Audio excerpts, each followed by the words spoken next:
What happens to Throne and Liberty? This was the biggest MMO release of 2024, and back during the game's launch, I was enjoying it quite a lot, sinking in over 200 hours during the first month alone, and even continued to play it for a few months after I stopped making content about it. So why did I stop playing? Well, I always thought Throne had quite clunky combat, and I never really enjoyed the core gameplay that much. I also disliked that most of my time spent playing consisted of daily chores that I only put up with to keep up with the progression grind so I could do the guild vs guild content. Basically, as soon as PoE 2 came out and I started playing something with actual fun core gameplay, I couldn't bring myself to log back into Throne. On top of that, after I stopped playing, it felt like a weight off my shoulders with an extra hour of free time per day that I wasn't doing the daily content chore list that Throne's endgame progression consists of. Around the same time, Ashes of Creation also dropped its Alpha 2 Phase 1, which even in alpha state I felt the combat was infinitely better than the combat in Throne and Liberty, so my motivation to return to the game was quite low. Recently, however, Throne and Liberty dropped a massive new expansion, and as of right now, the global version of the game appears to be pretty much caught up with the Korean version.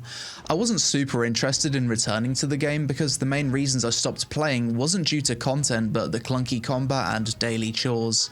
However, someone tweeted me that along with the new expansion, the devs have indeed made some improvements to the feel of combat, as well as addressed some of the critiques I had with the game in the past.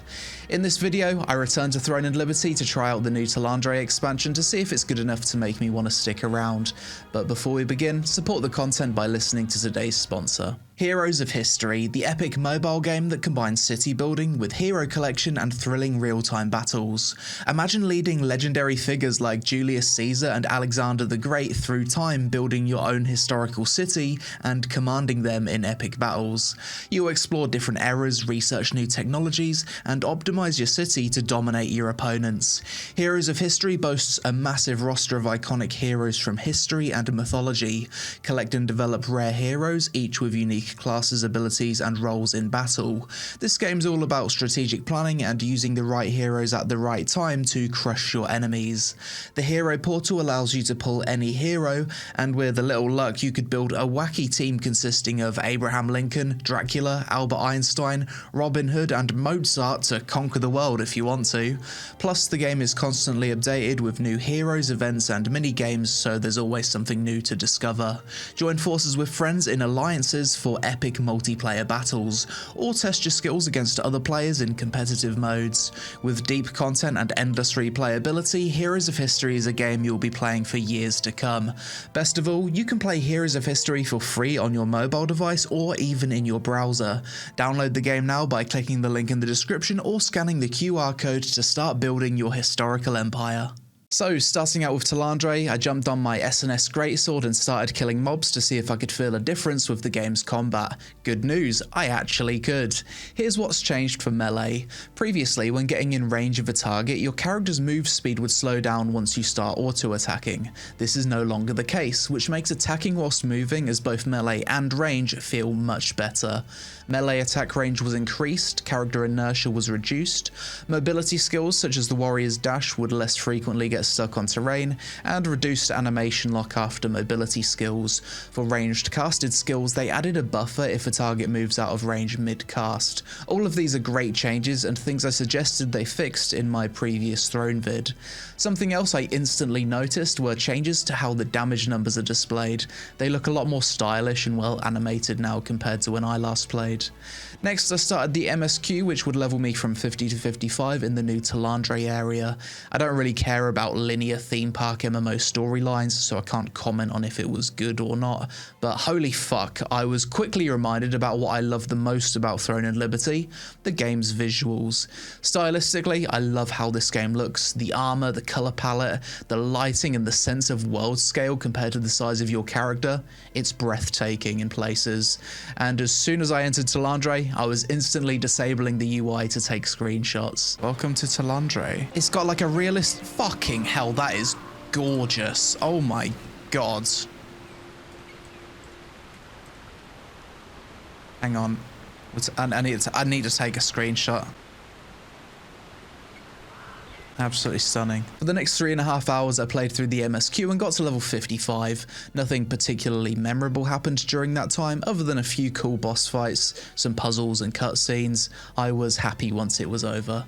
Next, it was time to familiarise myself with the new endgame progression systems, of which there is quite a lot of changes since the last time I played. First, they changed the weapon mastery system to make it seemingly more grindy, have more levels and be more of a talent tree.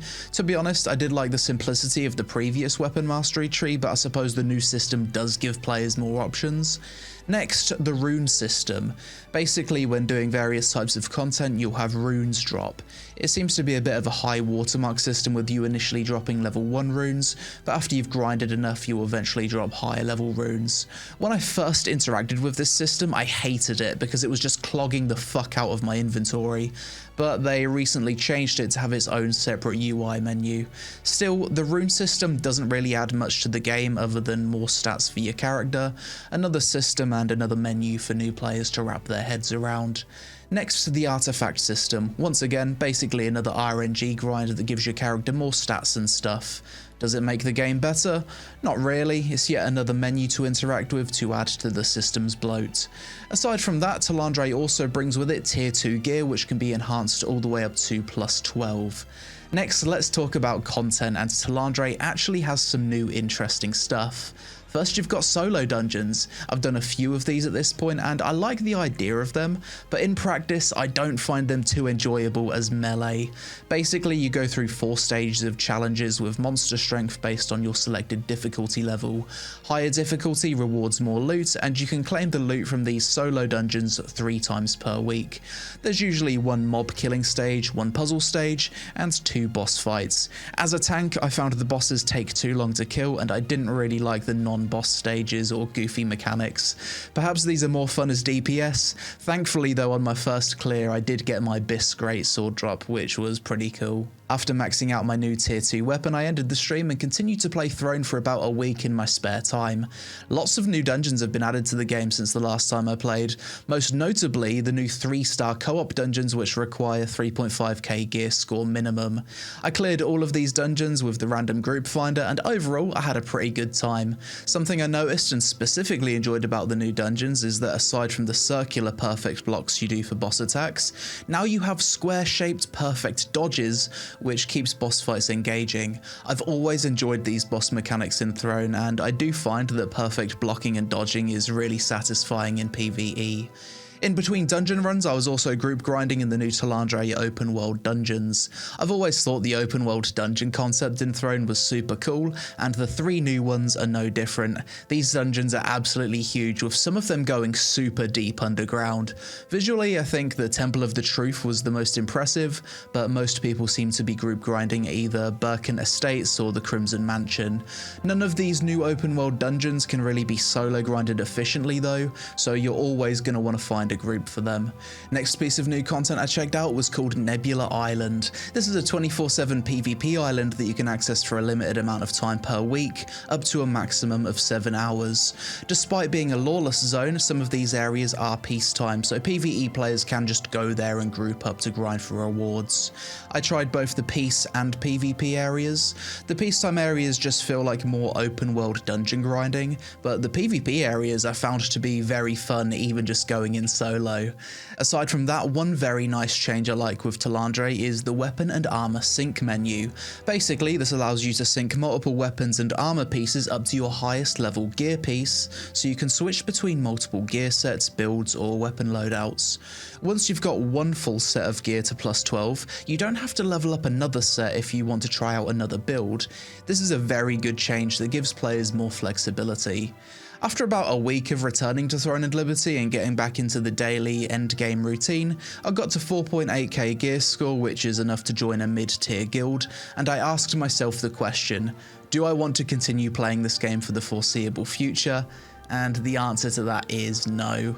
After I stopped playing Throne the first time, I realised that I can't stand playing MMOs where daily chores are a large part of the endgame progression, and as much as Talandre has brought some really nice changes to the game, it's also brought a lot more daily and weekly bullshit that will just feel like a weight off the shoulders as soon as it's no longer part of your routine. This is why I enjoy playing old school RuneScape. Yes, it's a grindy ass game, but there's no daily or weekly checklist. I just progress whatever skill I feel like on any given day. There's no feeling of FOMO, obligation, or feeling behind. Additionally, I've already experienced the endgame guild vs guild PvP content in Throne already, and it's nowhere near as good as what Black Desert Online's Node Wars were back in 2017, or even Guild Wars 2's World vs World, which can be accessed without a daily chore checklist. So what would I even be grinding for? To experience pinnacle content that's less enjoyable than other MMOs? Overall, it's nice to see the developers make some improvements to the fundamental gameplay in Throne. For me, the combat does still feel quite clunky, but I absolutely love the visuals of this game and I do think it has some super cool features. Ultimately, it didn't do enough to make me want to stick around, but maybe that's a me problem though, because recently I've started to enjoy more non-MMOs that don't burden you with dailies. But that's it for this video. As always, let me know your thoughts on Throne and Liberty in the comments below. Has the Talandre expansion done enough to bring you back to the game? If so, will you be sticking around? Social media on screen, help us out with a like for the algorithm gods, and I'll see you in the next one.